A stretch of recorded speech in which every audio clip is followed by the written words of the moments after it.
Buenas tardes. Reciban una cordial bienvenida a ULibro 2023, Futuros Posibles. La Universidad Autónoma de Bucaramanga les da la bienvenida a la cita anual de la literatura más importante de nuestra región.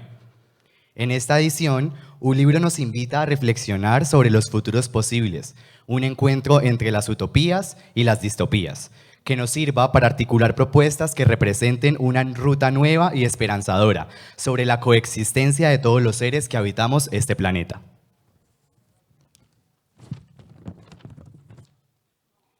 En esta oportunidad presentamos el encuentro con la autora Todo lo que aprendimos de las películas, con la invitada internacional María José Navia.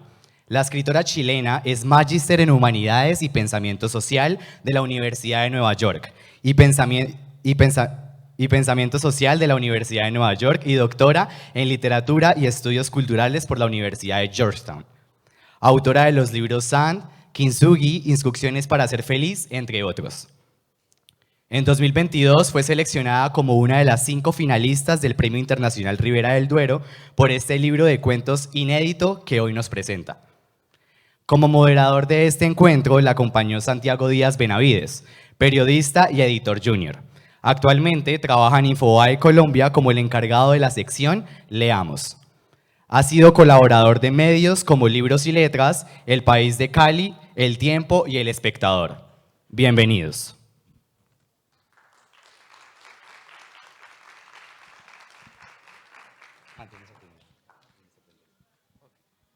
Hola, hola, ¿nos escuchan? Sí.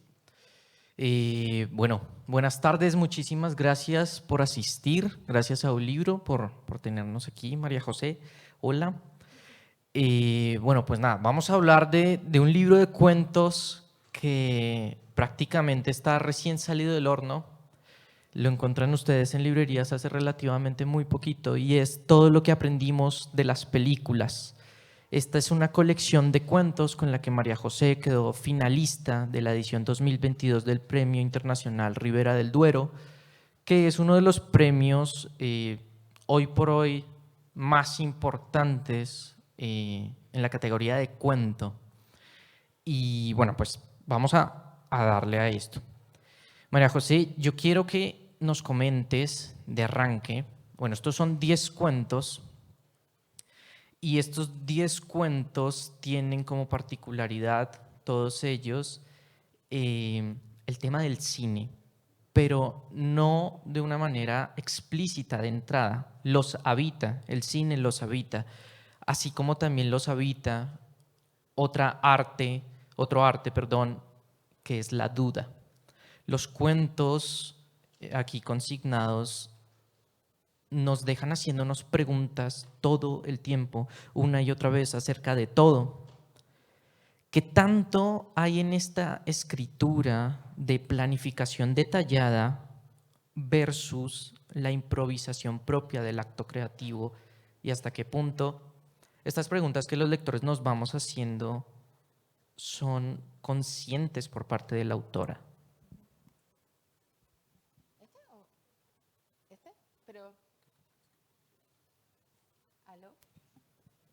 Oh, ahí se prendió. Ahí. Bueno, muchas gracias por la pregunta, muchas gracias a todas y todos por estar acá y muy feliz por la invitación a esta conversación y a esta Feria del Libro. Sobre tu pregunta, la verdad, yo no planifico mucho. O sea, tengo 2 personalidades, tengo 2 etapas en mi proceso creativo. Por una parte, una faceta muy intuitiva, o sea, yo empiezo a escribir el cuento sin saber casi nada, o sea, sé la primera oración y nada más, ¿no? Y yo siempre uso esta imagen es como ir conduciendo un coche con neblina, ¿no? Por una ciudad desconocida, ¿no? Y tú no sabes muy bien a dónde vas y vas manejando de a poquito hasta que llegas a algún lugar, ¿no? Y está esa sorpresa que para mí es parte de lo divertido que es escribir, ¿no? O sea, mira, llegué a la playa, ¿no? Como no sabía. Entonces no existe esa primera planificación, pero soy muy obsesiva para corregir, ¿no? Entonces lo que me pasó con todo lo que aprendimos de las películas es que partí escribiendo el primer relato, que se llama Mal de Ojo, y que se trata de una mujer que tiene una enfermedad a la vista, le dicen que se puede quedar ciega y entonces tiene que ir recurrentemente al hospital a hacerse unos procedimientos con láser en el ojo y va sola. Y entonces ya cuando hay una parte autobiográfica en este relato, después les puedo contar, pero cuando uno va recurrentemente al hospital, ¿no?, con una enfermedad crónica, ya empiezas a conocer a las enfermeras, a conocer a las secretarias, hay algunas personas que se te hacen familiares. Entonces ella empieza a compartir esta espera muy tensa, ¿no?, con un padre y su hijo, ¿no?, y se genera un tipo de vínculo. Y yo cuando empecé a escribir este libro, que lo empecé a escribir en pandemia, una de las cosas que me rodeaba era el echar mucho de menos ir al cine, ¿no? Yo soy muy cinéfila, me gusta mucho ir al cine, voy todas las semanas. Y claro, en pandemia fue una de las primeras cosas que prohibieron. Y yo sé que es algo muy chiquitito para todas las cosas terribles que pasaron en pandemia. A mí también pasaron cosas terribles en pandemia, pero eso fue como un ruidito que me quedó, ¿no? Y me decían, pero están todas estas plataformas y uno puede ver la película en el computador o en el televisor, no se acabó la película. Y es como, sí, pero empecé a valorar mucho el salir de tu casa, el estar en el espacio del cine, incluso mirándolo de una manera más poética o abstracta, de pensar ir a meterse en una sala a oscuras con un montón de extraños que no piensan igual que tú, que no son tus amigos y que de pronto estamos todos riéndonos, llorando, conmoviéndonos con la historia en la pantalla. Entonces, yo escribí Mal de Ojo, escribí Dependencia y cuando ya llevaba unos 4 o 5 cuentos, me di cuenta de que habían constantes, ¿no?, que habían cosas a las que yo volvía en los cuentos. Que aparecía al cine, ¿no?, como ir a la sala del cine, que aparecían referencias a películas, que aparecían cosas que están relacionadas con películas sin que aparezca el nombre explícito sobre la página, pero que están sobrevolando. Y ahí ya seguí el camino pensando más maquiavélicamente y planificando. Y pensando, tengo estas 5 cartas, o estas 5 piezas del puzzle, de cómo continúo, ¿no? Y entonces pensar... quiero que estos cuentos se vayan conectando. A mí me encanta escribir cuentos y lo que más disfruto es escribir libros de cuentos donde los cuentos se van conectando entre ellos. Uno de mis libros que se llama Kintsugi, que fue publicado en Colombia por Impar Editores, que es una editorial colombiana e independiente. También publicaron Una música futura, que es mi libro anterior a este. En ese libro, Kintsugi es la historia de una familia y se cuentan distintos relatos y van armando como una novela familiar en pedacitos. Y acá yo quería que se conectaran de otra forma, que no fuera familiar, sino que fuera por otro lado. Entonces, hay distintas constantes. Hay un personaje que se repite, o sea, 2, que es Constance, que es una escritora y su hija, que aparecen en distintos momentos. También hay otros personajes que se repiten, pero que son secundarios en un cuento, después son principales en otro. Hay personajes que son secundarios en varios cuentos y conectan las historias. Está una casa que yo digo que se embruja 3 veces, porque primero a esa casa llega una pareja desesperada por tener un hijo, luego a esa casa llega a vivir esta escritora, luego esa casa se embruja por la tecnología y se convierte en una casa inteligente.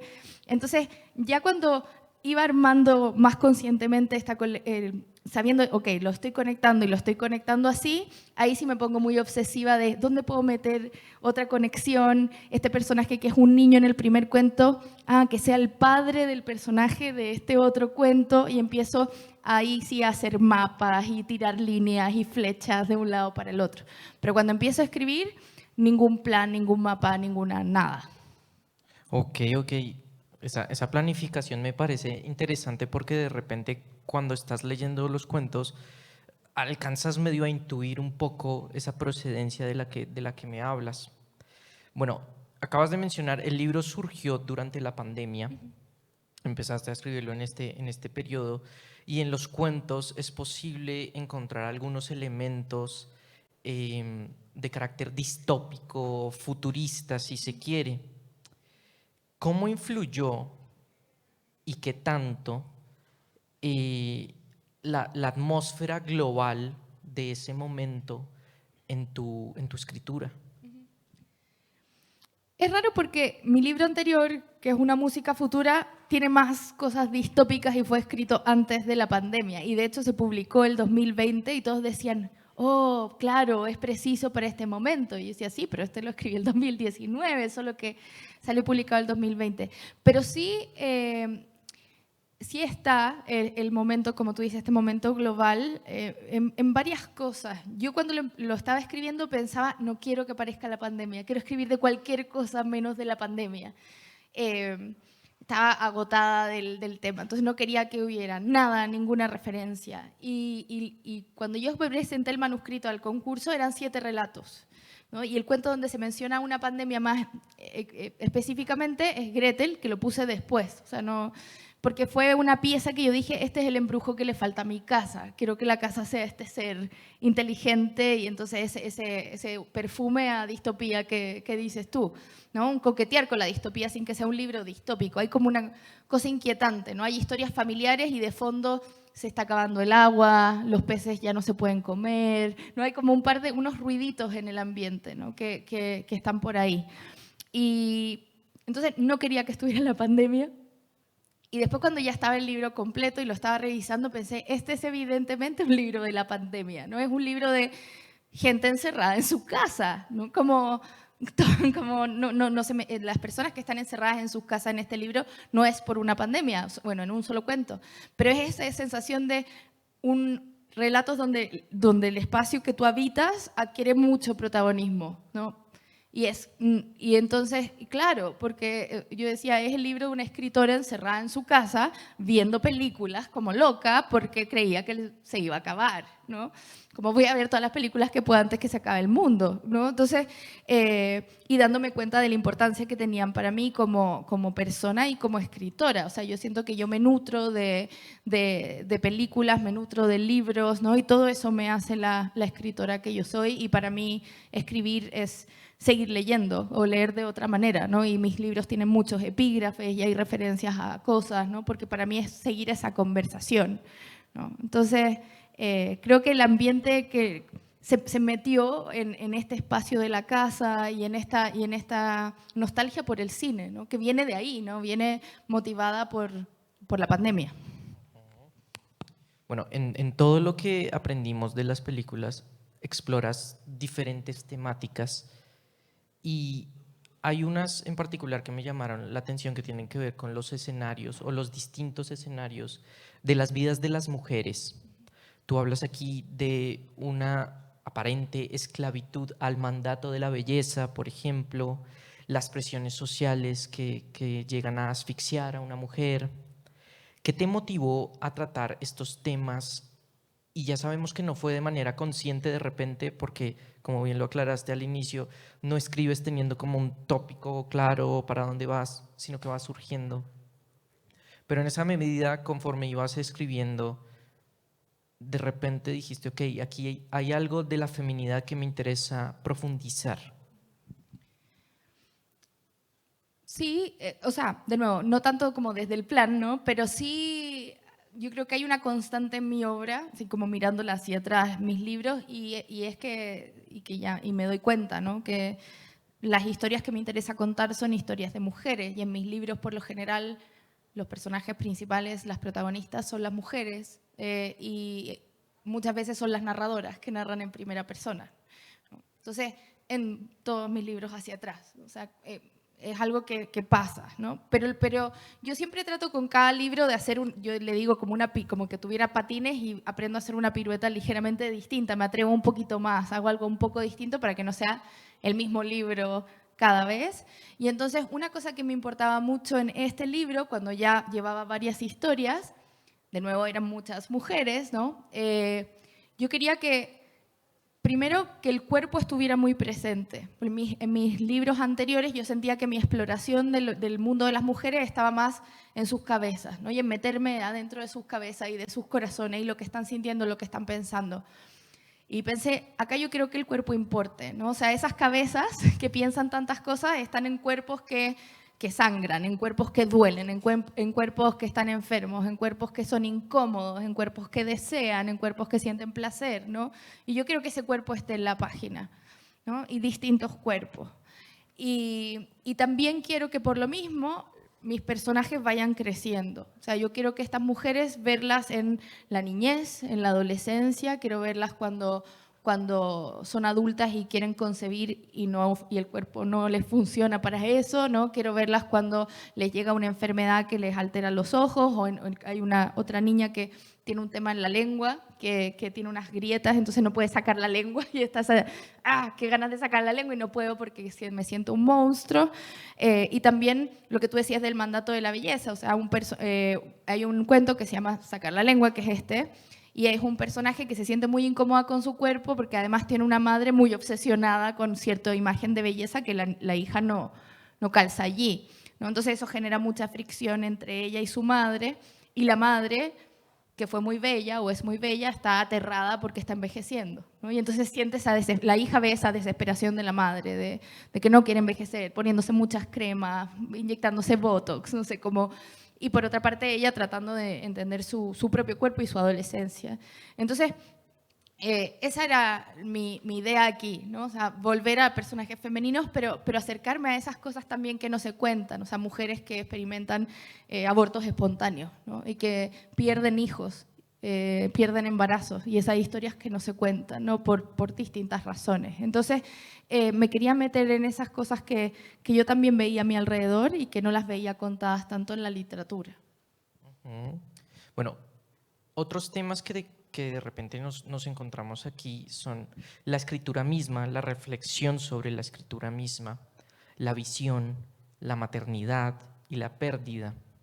Estos son asuntos que atraviesan todos los cuentos. ¿De qué manera operan estos conceptos en medio de tus propias reflexiones previo al proceso creativo? Es decir, antes de que de repente lleguen a convertirse en parte del acto literario.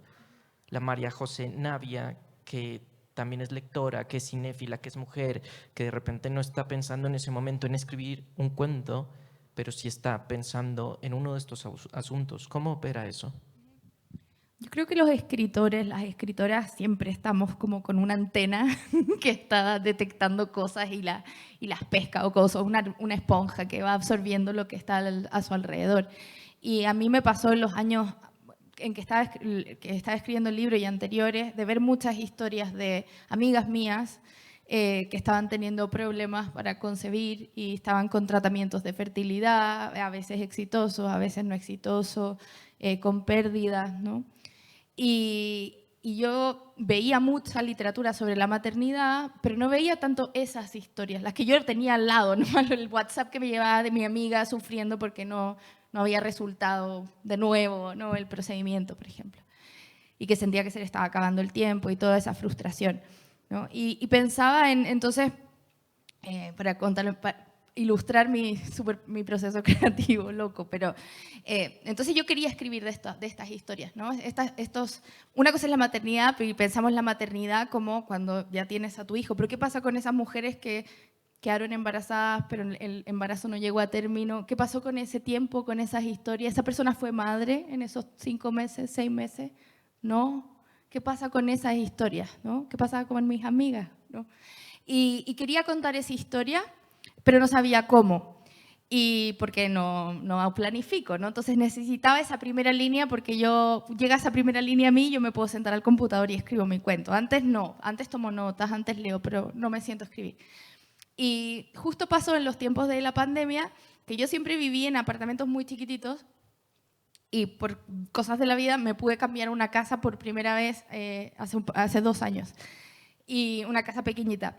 Y en esa casa, cuando llegamos con mi esposo, llegamos a la casa, y la casa tiene un jardín muy pequeño a la entrada, con un árbol grande, y había un columpio, de esos como con un neumático, una llanta, no un columpio así muy producido, sino como bien precario, pero un columpio. Y nosotros nos miramos, nosotros no tenemos hijos, y ¿qué hacemos con ese columpio? ¿Lo sacamos? ¿Lo dejamos? Y yo tengo muchos sobrinos y los quiero muchísimo, y cuando me fueron a ver la primera vez a esa casa se quedaron jugando felices, y dije, bueno, se queda porque así tengo una entretención para que vengan mis sobrinos. Y quedó ahí. Y la primera vez que llegó el cartero a dejarme libros a mi casa, yo salí a abrir la reja, y entonces el cartero llega, me pasa los libros y mira como por sobre mi hombro y ve este árbol con el columpio y sonríe. No me dice nada, sonríe nomás. y se fue. Y yo pensé, este señor debe haber pensado que en esta casa hay niños, ¿no? Y que por eso hay debe haber leído así mi jardín, ¿no? Hay un columpio, es decir, ¿no? Hay niños en esta casa. Y cerré la reja y me doy vuelta para volver a mi casa y pensé, el columpio siempre los confunde, ¿no? Que es la primera línea de ese cuento, ¿no? Que se llama Dependencias, por como las dependencias de la casa y también depender de fármacos y depender de muchas cosas. Y entonces se trata de una pareja que llega a vivir a una casa y dice, bueno, ahora tengo una casa, puedo recibir a un niño, y empiezan a tratar de concebir y muchos tratamientos, mucho desgaste entre ellos y no funciona, ¿no? Y no funciona, ¿no? Y mientras ellos intentan todo esto y se complica la relación entre ellos, la casa empieza a dejar de funcionar. O sea, empiezan a haber goteras, sale musgo, ¿no? Pasan cosas con la casa. La casa como que absorbe también toda esta historia. Y claro, y entonces yo pensaba con este personaje a la que no le resulta, porque yo veía historias de infertilidad, pero era hasta que les resulta, ¿no? Como se ve todo el sufrimiento y el desgaste, pero eventualmente resulta. Entonces tenemos ese éxito. Pero ¿qué pasa cuando no es no? Y entonces pensaba, mi personaje, si después conoce a alguien y le dice, ¿y tú tienes hijos?, va a decir que no. Y ese no es el mismo no que dice alguien que nunca quiso tener hijos, ¿no? Pero para mi personaje, ese no son años de gastos, años de desgaste, años de pasarlo mal, de perder, de rabia con su propio cuerpo, ¿no? Entonces dije, yo quiero contar los matices de ese no, ¿no? Yo quiero contar los matices de esas casi maternidades y de otras experiencias de cuidado, ¿no? Hay otro cuento que se llama Escenas borradas, que se trata de esta escritora que la vemos antes como un ser muy malvado porque la vemos a través de los ojos de su hija, y después nos enteramos que ella tuvo este tema de que le costó mucho concebir, perdió un hijo, esta hija nunca se enteró, entonces lee a su madre sin tener este pedazo de información muy importante, y cuando finalmente queda embarazada de esa hija, es un embarazo de riesgo, tiene que hacer reposo, y una amiga la acompaña, una amiga que no puede tener hijos porque no puede, ¿no? Y la acompaña. Y va y se acuesta con ella, ¿no? Le lleva comida y acompaña todo el embarazo. La acompaña al doctor, a los controles, porque el marido tiene otro problema. Y entonces dice, somos como una pareja, ¿no? Y ella lo acompaña. Y cuando ella tiene la hija, que también yo quería hacer eso, esta persona que lo único que quería era ser madre, tiene a su hija y no sabe qué hacer, y sufre depresión postparto, ¿no? No es que llegó a su sueño feliz, ¿no?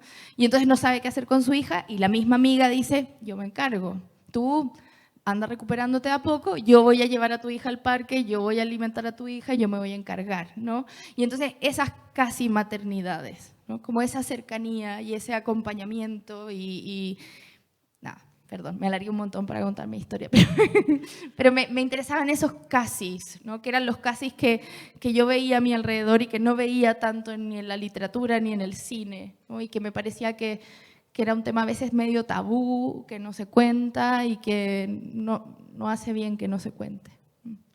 Acabas de utilizar una palabra que de hecho me da pie para la otra pregunta, y es estos cuentos, este libro, y me atrevo a decir que tu literatura es una literatura de los casis. Estos cuentos son casi pequeñas novelas, si se quiere. En un libro de cuentos es normal o es usual que cada uno opere de maneras distintas, que nos presente diferentes situaciones, personajes diferentes, pero aquí tenemos personajes que participan en uno y en otro y nos van conectando todos los relatos. No quiere decir que tengamos que leerlos en una linealidad, podemos leerlos en el orden que nos plazca, pero sí hay una concatenación que al final del libro adquiere relevancia. Y mi pregunta en ese sentido para ti es, ¿hasta qué punto el cuento puede alimentarse de las estructuras de otros géneros y aún así seguir siendo calificado como tal, como cuento? Yo creo que el cuento es lo mejor que nos ha pasado y yo creo que puede absorberlo todo. Mi cuento Mal de Ojo hay partes que son casi poemas, ¿no? Como yo creo que se pueden moldear y romper. Es un género muy flexible y se puede a mí lo que me gusta de estos cuentos conectados, que generan esa ilusión de casi novela de repente, ¿no? Pero sin ser una novela tal cual, o ese primer cuento que es casi poema, pero no es un poema. Entonces, creo que se puede. Lo que sí, yo estoy un poquito en desacuerdo pero es mi neurosis, nada más, porque a mí me gusta que mis libros se lean en orden, mis libros de cuentos. O sea, pasa con los libros de cuentos que los lectores creen que es llegar y abrirlos por cualquier página, y se puede, ¿no? Obviamente se puede hacer eso. Y en ese sentido, nadie llega y abre una novela por cualquier página, ¿no? Pero con los cuentos pasa esta libertad rara. Y a mí eso me hace un ruidito porque yo le pongo mucho, esa es mi parte neurótica, maniática de la corrección, ¿no? O sea, entonces, para mí tiene un sentido que el libro parta con el cuento con el que comienza y que vaya pasando por los distintos relatos hasta llegar al final, ¿no? Porque ese primer cuento de esta mujer que está perdiendo la visión, yo quería que pusiera como el tono del libro de pensar, no sé, los que tienen gafas aquí, cuando uno va al oftalmólogo o al oculista, ¿no? y te hacen leer unas letras y te empiezan a decir, bueno, ¿y si te pongo este lente, ves mejor? No. Y te ponen otro hasta que llegan como, bueno, a tu ajuste que es especial para ti, para que tú puedas ver bien, ¿no? Y yo pensaba, yo quiero ese efecto en mis lectores cuando lean el libro. Yo quiero que cuando lleguen al cuento que se llama Fan, que es esta hija, que su madre es súper escritora, se murió, y ella tiene que ver qué hace con sus papeles, con su memoria, y ella dice, voy a reescribir a mi madre. Yo voy a contar su historia como yo quiero, ¿no? Y contrata al fan más fan de su mamá para darle como información falsa para que él escriba la biografía de su mamá. Y cuando yo quería que el lector se compre todo ese cuento, ¿no? Y piense, esta madre era terrible, ¿no? Y pobrecita esta chica, y qué sé yo, aunque muy manipuladora, pero pobrecita igual. Pero que después llegáramos a guardar el aire y resulta que, ¿y si te pongo este cuento? ¿Ves igual a estos personajes? Yo creo que no. Y después, más adelante, llegas a escenas borradas, que es lo que les acabo de contar del problema del embarazo y todo. ¿Ves a esta madre igual? Y después a Sirena, ¿ves a esta madre igual? ¿Ves a esta hija igual? Si te pongo este lente, ¿cómo ves? ¿No? Entonces, ese ejercicio, que yo lo hice con tanto cariño para los lectores, me gusta que se pueda apreciar en el orden. Yo no sé cómo es leer ese libro en desorden, por ejemplo. Tal vez funcione súper bien, pero yo le tengo ese respeto profundo al orden de los libros de cuentos, y los libros de cuentos de otros autores también, yo los leo en orden. Como que me gusta seguir ese camino que te propone el escritor o la escritora. Bueno, hablando de las conexiones de los personajes entre uno y otro relato, ¿qué licencias a nivel estético? Porque bueno, ya nos explicaste, por ejemplo, que hay una razón por la que se organizan de tal manera los relatos, pero ¿qué licencias a nivel estético te permite a ti poder utilizar un personaje aquí y un personaje allá? Que en cuanto al armazón del cuento, ¿qué te permite en relación del uno con el otro? Porque yo creo que cuando uno está escribiendo lo que sea, está en ese espacio de libertad total. Yo puedo hacer lo que a mí se me ocurra, ¿no? Y esa es la parte más feliz de escribir. Cuando uno está ahí, todo puede ser, ¿no? O sea, yo puedo hacer que a mi personaje lleguen los marcianos y se los lleven. Yo puedo hacer eso, ¿no? Escribo un párrafo y se los llevaron los marcianos. Ahí está, se fueron, ¿no? Y entonces, y esa es la parte muy feliz de escribir, como yo puedo hacer lo que quiera, pero ya cuando lo armas, ¿no? Ahí lo que tú dices, ahí ya empiezan a haber restricciones. Yo no puedo hacer que el personaje que en el año 2000 tenía 10 años, que el 2005 tenga 43, ¿no? O sería una obra de viaje en el tiempo que podría ser muy interesante. Entonces, ahí, y si yo puse que esto pasaba en el 2000, hay cierto tipo de conocimiento e información que rodea a mis personajes que no los rodea en el 2023. Entonces, ahí yo empiezo a hacer línea de tiempo y un poco a hacer las marcas, y ahí hay una estructura. Pero a mí esas constricciones me gustan como autora, o sea, porque creo que es como, soy profesora en la universidad también, y hago clases de literatura y de escritura creativa, y cuando uno le dice a los estudiantes, tema libre, escribe un cuento de lo que quiera, la cara de pánico de los estudiantes, porque es como tantas posibilidades. En cambio uno dice, ok, escribe un cuento, de terror sobre una casa que queda en un pueblo y resulta que salen cuentos increíbles porque le limita ciertas decisiones y dentro de ese espacio ellos pueden jugar, ¿no? Pero si no es como el mundo entero es tuyo, ¿no? Y se genera esa ansiedad. Entonces, a mí también me hace bien pensar, ok, me puse yo estas reglas del juego, me las puse yo, no me las puso nadie más, y dentro de esas reglas voy a jugar, ¿no? Voy a meter ciertos elementos distópicos inquietantes, pero no me voy a ir a Júpiter, ¿no? Voy a quedar acá, van a ver solo unas notas. Y ahí juego, ¿no? Yo siento que para mí escribir es como algo muy infantil, como seguir jugando con tus cosas, seguir también dibujando. Hay muchos momentos en el libro de personajes, niños y adolescentes que dibujan. Y yo creo que dibujar son los primeros cuentos que uno tiene. O sea, las palabras son dibujos sobre la página, ¿no? Entonces, las primeras historias que uno escribe es cuando uno hace un dibujo y es como voy a dibujar a mi familia, y acá hay una montaña, y acá hay un árbol, y acá está mi papá, ¿no? Entonces estoy contando el cuento de mi familia y es con estos dibujos. Y después esos dibujos, no diría evolucionan, porque eso implicaría que son mejores, yo no sé si son mejores, pero se transforman en palabras con las que uno juega. Y por eso a mí también me gusta jugar con la página. Y en el cuento Mal de Ojo, que se cuenta en frases cortadas y de pronto hay una página con una oración y todo el resto de la página en blanco, ¿no? Y hacer esos juegos, o sea, la página es para que uno la dibuje también, ¿no? Y para que uno se acuerde de ese eco primero, ¿no? De esas primeras ficciones que eran esos primeros dibujos infantiles, pero todo se puede. Ya que mencionas lo de los dibujos, bueno, de repente si no han leído a María José en este libro o en algún otro, la escritura de María José es demasiado visual. Hablábamos el año pasado sobre una música futura que me daba la sensación de que estaba escrito en fotogramas. Y estos cuentos tienen esa naturaleza también, son un poco mucho más visuales, podríamos decirlo. Son como pequeños cortometrajes, haciéndole honor al título. Y en ese sentido, casi que las experiencias de los personajes que nos vas narrando página a página se convierten en nuestras experiencias, y conseguir eso en un lector, bueno, hablamos, si un hombre siente de repente en su cuerpo que hay un vacío cuando está asistiendo al testimonio de una chica que no ha podido parir, esa sensación ya es demasiado intensa, que te sientas identificado con la ausencia, con la pérdida, con el dolor, con la incertidumbre.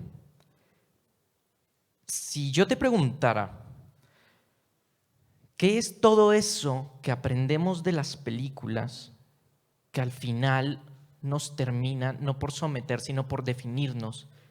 ¿Qué sería aquello de las películas que te han definido a ti? Yo creo que aprendemos mucho de las películas y los escritores, las escritoras aprendemos más además, ¿no? Porque son otras formas de construir ficción y yo creo que uno está, o por lo menos yo me siento que siempre estoy aprendiendo. Me gusta sentir que aprendo cuando escribo. Yo no dejo nunca de leer mientras estoy preparando mis libros. O sea, si estoy escribiendo un libro de cuentos conectados, leo libros de cuentos conectados. Si estoy escribiendo una novela histórica, leo muchas novelas históricas. Quiero como aprender a hacer la pirueta, ¿no? Entonces siempre me siento como esta aprendiz que está tratando de aprender cosas. Pero en el caso del cine, o sea, primero que nada me parece que es una suerte de educación sentimental, ¿no? O sea, uno primero ve un beso antes de tener la experiencia de un beso. Uno primero ve una relación romántica en la pantalla antes que uno tiene su propia relación. Y eso es peligroso, por cierto, ¿no? Porque uno puede idealizar cosas que no corresponden, ¿no? O normalizar cosas que no corresponden por las películas, ¿no? Y por eso uno está viendo también cómo las películas se han ido transformando con el tiempo y el tipo de historias que están contando está cambiando, ¿no? El enfoque, ¿no? El desarrollo de los personajes femeninos, por ejemplo. Pero un ejemplo concreto, mi película favorita es Lost in Translation, de Sofía Coppola. Y es una película a la que yo... Hay cosas que me influyeron mucho como escritora, películas que están ahí como un fantasma y otras que aparecen mencionadas con nombre, ¿no? Y están ahí. Entonces, en el cuento número 5 de mi libro, que es de un libro de 10, o sea, para mí era como el corazón de mi libro, es mi cuento favorito de ese libro, se llama Bond, y viene con un epígrafe de Lost in Translation. Y hay todo un juego, porque también para mí esa era, yo creo que de ahí aprendí, o de ahí también me empecé a obsesionar con estas relaciones del casi. Si vieron la película, que ayer cumplió 20 años desde su estreno, es una relación entre dos extraños en Japón, ¿no? Hay dos personajes con diferencia de edad, ¿cierto? Scarlett Johansson, Bill Murray, se encuentran allá y coinciden. Y en esos días, que son poquitos, que coinciden en Tokio, tienen algo. No le quiero como poner un nombre, ¿no? Porque no es exactamente, no sé, relación padre-hija, no es exactamente una amistad, no es exactamente una relación romántica, es algo, ¿no? Y es algo que no va a durar, y es algo que no implica que cada uno va a dejar a sus parejas y ahora estamos juntos, ¿no? Y dejamos todo, tampoco, ¿no? Y tiene uno de los finales más perfectos de la historia del cine, en mi opinión. Pero bueno, eso es otra cosa. Pero yo siento que a mí esa película me enseñó a mirar. O sea, yo siento que me enseñó a mirar con atención y a prestar la atención y a que me fascinaran ese tipo de historias, ¿no? De esos vínculos sutiles pero importantes, ¿no? Que no, porque algo no dure, no importó, ¿no? Como salir del concepto de hasta que la muerte nos separe o el vivieron felices para siempre en los cuentos de hadas. Es como vivieron felices hoy, ahora, y eso importa, y eso es lindo, ¿no? Y eso tiene un lugar en la literatura. Entonces yo siento que Wong Kar-wai con Ánimo de Amar también tenemos ese tipo de vínculos, ¿no? Las cosas sutiles, lo silencioso, lo que no se dice más que lo que se dice. Entonces yo siento que las películas me enseñaron a mirar y a prestarle atención al mundo a mi alrededor, ¿no? Y yo creo que está en todo lo que hago, tanto como los libros que han sido importantes para mí. O sea, me parece que las películas que nos marcaron, que los libros que nos marcaron, que nuestras canciones favoritas, todas forman parte de nuestra biografía, que estamos atravesados de todas esas ficciones. Y claro, entonces cuando alguien te dice, ¿y tus cuentos son autobiográficos? Claro. No porque me haya pasado exactamente todas esas cosas, sino porque vienen de mi imaginación, ¿no? Y vienen de mis referencias y vienen de todas estas cosas que han sido importantes para mí. Entonces, claro, en todas hay cosas mías de vivencia y en todas hay cosas mías de esas referencias que me hacen la escritora que soy. Mientras leía estos cuentos e intentaba encontrar como la razón del porqué del título, porque bueno, a veces los títulos de los libros de cuentos vienen porque hay un cuento en su interior que se titula igual. En este caso no es así. Viene porque algo lo relaciona a todos. Y mientras intentaba como bueno, ¿y por qué el título? ¿Por qué el título? ¿Por qué el título? Creo que todos los cuentos los leía con esa pregunta.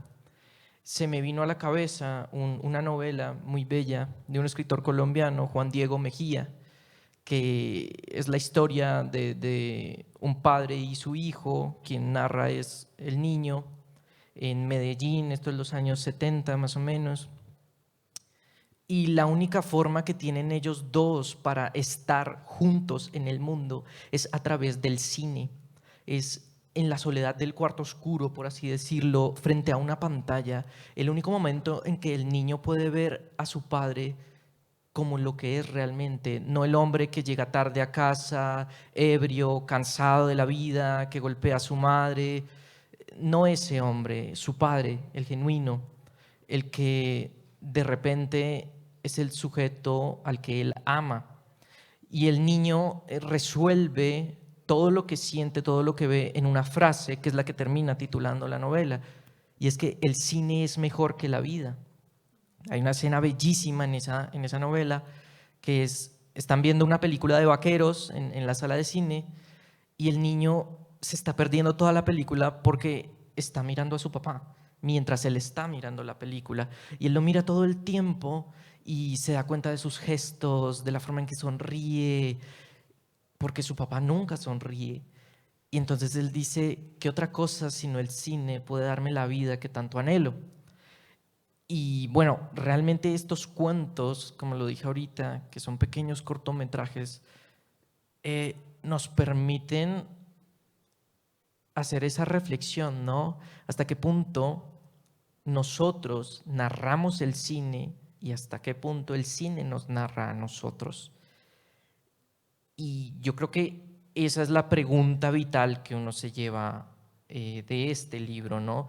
Porque el cine narra nuestra vida y estos cuentos narran las vidas de personajes, si quieres ficticios, pero personajes que están junto a nosotros en un texto de WhatsApp, en una llamada, nuestros vecinos, nuestras familias, nosotros mismos incluso.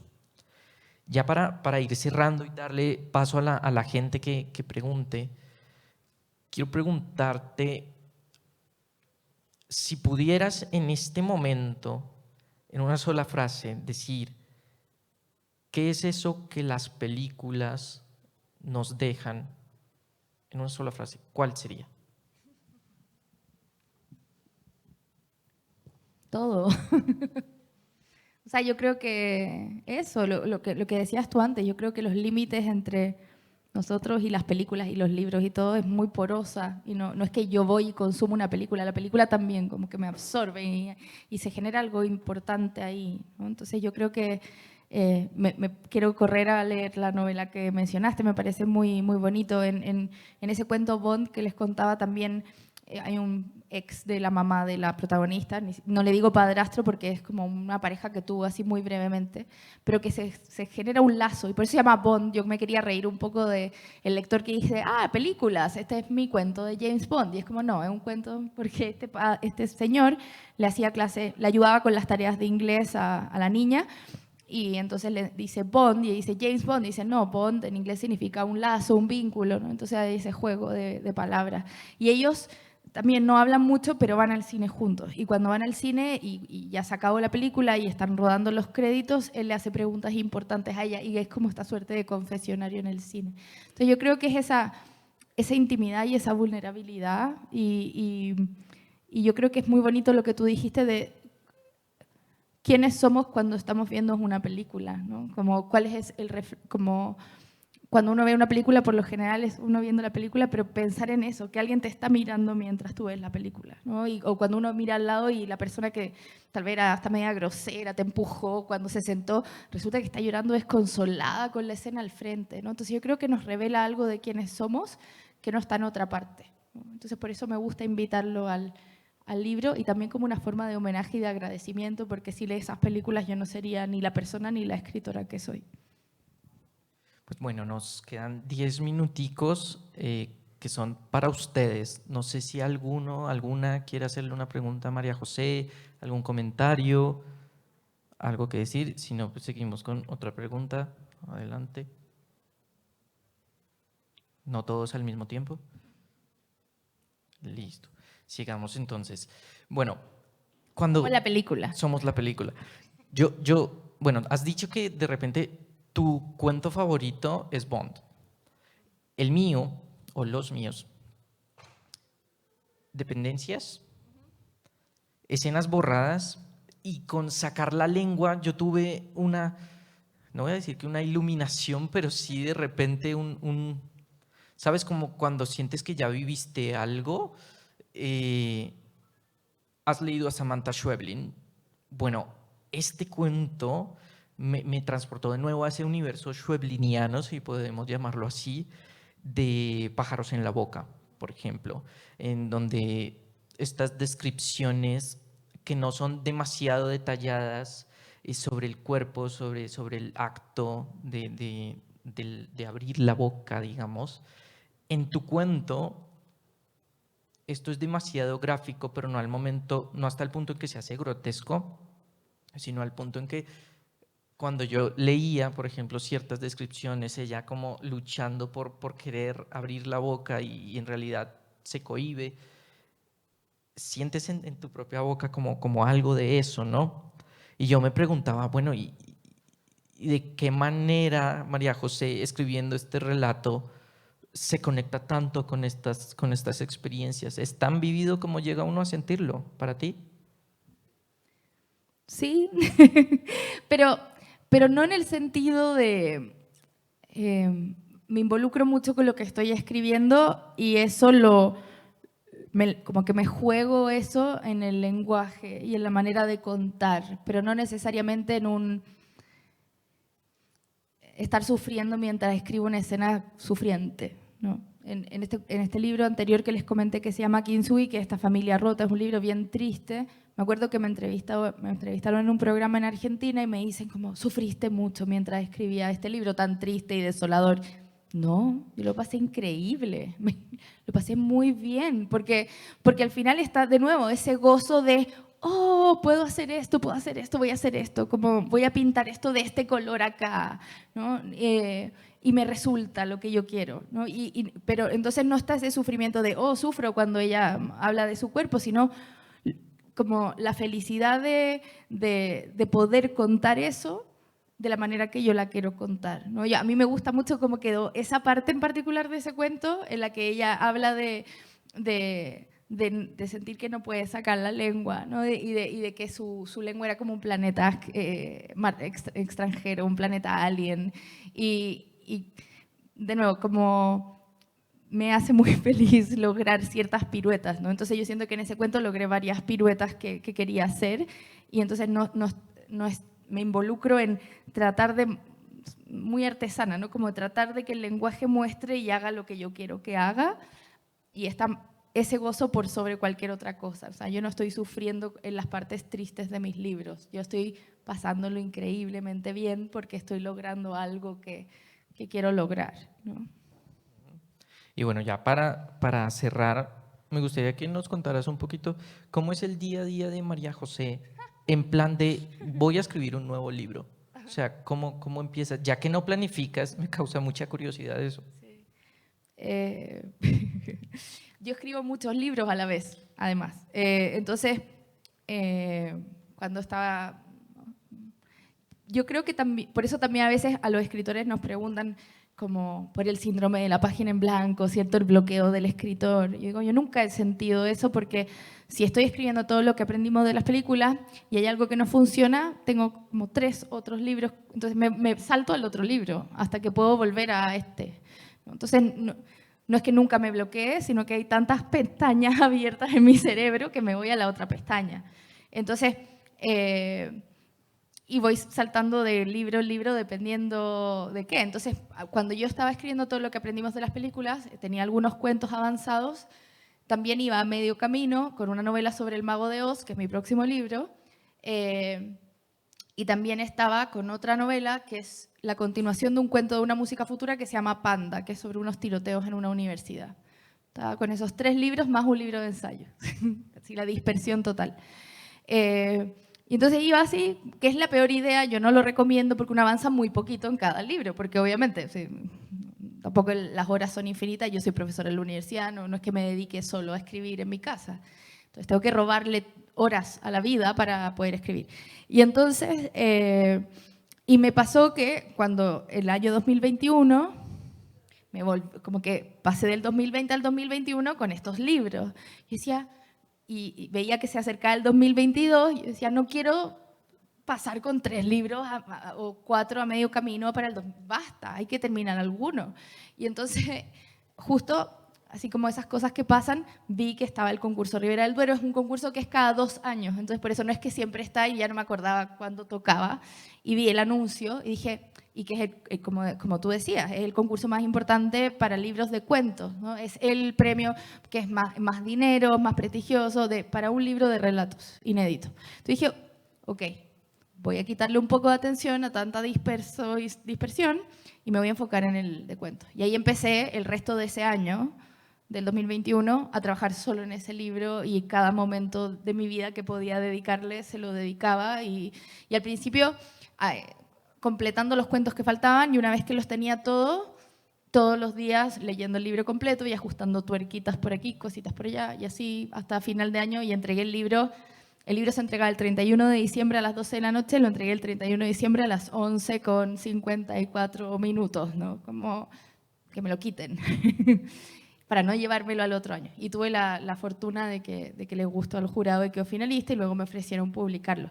Pero claro, es eso, es estar siempre pensando en cosas y ir escribiéndolas todas hasta que en algún momento digo, bueno, hay que priorizar. Este año mi prioridad ha sido la novela del Mago de Oz, ya está casi lista. Ok, después seguimos con los otros. Pero sigo escribiendo cuentos, sigo tomando apuntes.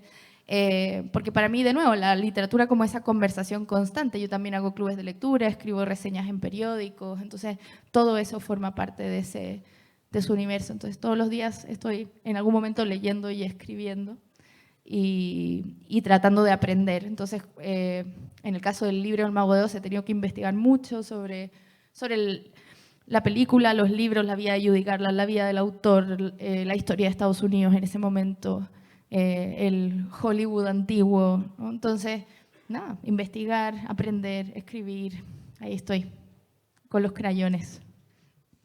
Pues nada, la invitación es para que se acerquen a los cuentos de María José, todo lo que aprendimos de las películas, y también para que exploren el resto de su obra. En Colombia están disponibles Kintsugi y Una música futura, con la editorial Impar Editores, con Páginas de espuma. Y bueno, si les gusta María José, también les va a gustar muchísimo varias de las autoras que hacen parte de este catálogo. Yo creo que es una de las editoriales que mejor nos pueden pintar el panorama actual de la literatura hispanoamericana. Está María José Navia, está Mónica Ojeda, está María Fernanda Ampuero, bueno, Samantha Schweblin, tantísimas y tantísimas. Así que nada, o sea, María José también es la puerta de entrada a muchísimas escritoras. Y nada, muchísimas gracias por asistir, gracias a su libro, gracias María José. No, muchas gracias a ti, a ustedes, a un libro también. Muchas, muchas gracias.